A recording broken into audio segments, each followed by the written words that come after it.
Hi everyone, welcome back to day 7 of our 12-day challenge of Postmas, which together with Monika, Crafting with Queen Lady, Monika Paper Moon and myself, we are sharing card ideas that are easy to post, working off a different prompt each day.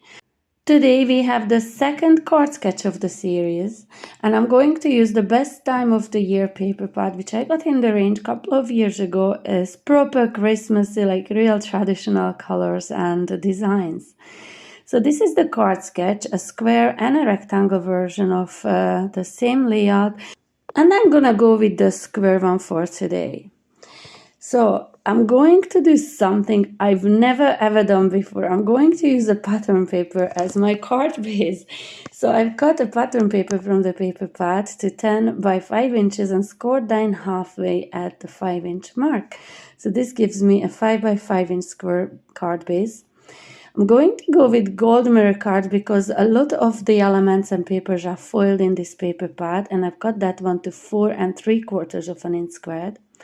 Then to 4.5 inch squared, I cut white paper, but I embossed it using embossing folder by Chloe's Creative Cards. And it is this lovely starry one. The packaging that it came in, it says swirly snowflakes, but it's not the swirly snowflakes one, so I don't know what's happened in there. I just got it in the wrong packaging because it was this one that I was intending to order. I love this embossing folder. I will leave it link to it below.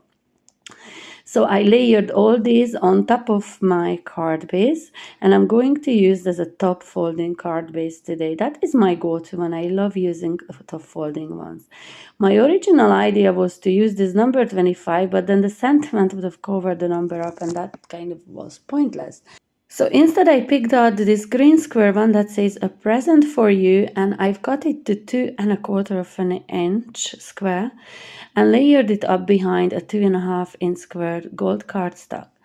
Now I have this sentiment, have a holly jolly Christmas, but just to put a banner, a fishtail ending on it as it is on the card sketch, I needed to extend it a bit. So I decided to layer it on top of a same red color, and it has polka dots, same kind of polka dots as that green square has. So I thought it was a pretty good match to it. So this one says, have a holly jolly Christmas with that gold foil detail. And I'm going to layer it on a strip of that other red card, again from the paper pad. Everything that I use in here is from the paper pad. And I'm just going to leave it a very thin border on the 3 sides, and I'm just leaving it a little longer so I can cut that little fishtail detail in it.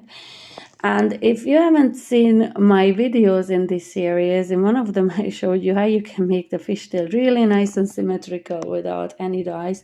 Today I'm just eyeballing it, and it turns out pretty good as well. So I'm marking about halfway, having a look how deep down I need to go with my scissors, and I'm just cutting from the 2 corners down to that point. And it turns out pretty good. I have done this a lot of times before, so I'm not afraid of it. But if you need to measure it out, just go back, check out my previous videos, because I showed you how to measure it out properly. And in here, again, I'm just freehanding it, just eyeballing it really, just adding it a little border from gold mirror cardstock. Now I'm going to glue everything down. I'm using a combination of double-sided sticky tape and collard glue, just to make sure that everything sits nice and strong. Now for the next element on the sketch, I took 3 different pattern papers, the smallest one measuring 2 inches by 1.5. On the 2-inch side, I'm marking at 1 inch, it's halfway, and I'm going to cut it into a triangle shape just from the bottom 2 corners. The next one measures 2.25 by 1 3/4. On the 2.25 inside, I marked it at 1 1/8 and again cut it up the same way. And this last one measuring 2.5 by 2 inches, and I marked it at 1 1/4 inch of longer side and cut it down exactly the same way.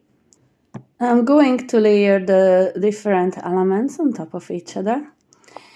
And behind that banner in there, I'm going to add a little shim, because where it is overhanging the green square, there's a little bit of a dimension, so I wanted to kind of level it out. So I just got some scrap piece of cardstock twice, and I glued it behind it where it is not touching the green square, so this way it is nice and level. Now I'm going to bring in my quick grab glue just to add the triangles, and I'm not adding any dimension, anything to it.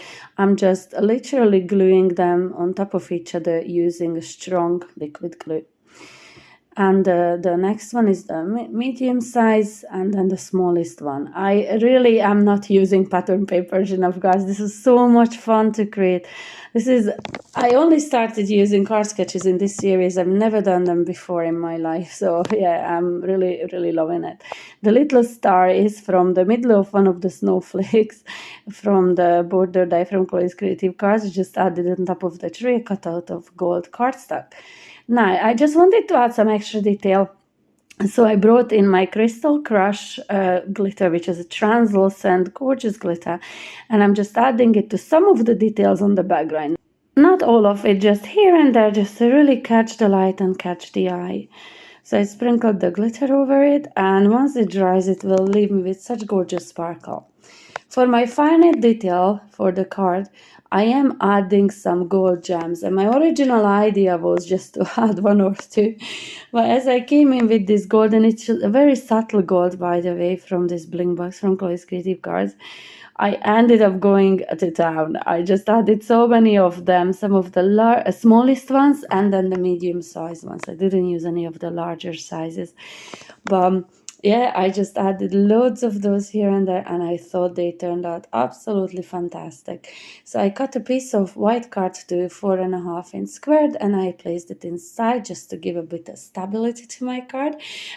It's because the paper pad that I use is 230 GSM, so it wouldn't be the strongest of cards for the card base. And there is the tree and all the lovely detail in the background. Guys, I'm loving how this turned out. Have you ever followed card sketches? Do let me know in the comment section below. And if you haven't seen my videos in this series, this is the 7th video, so I already shared 6 gorgeous ideas for cards that are easy to post. And so have Monika, Crafting with Quilling Lady, and Monika Paper Mona. So be sure to go and check out their videos as well. I will leave a link to today's videos in the description box below. Be sure to subscribe to our channels and hit the bells. Make sure you get notified when our next video goes live. Here are some close-ups of my card today. I really loved creating these. I really hope to see you back tomorrow for the next one. Until then, bye!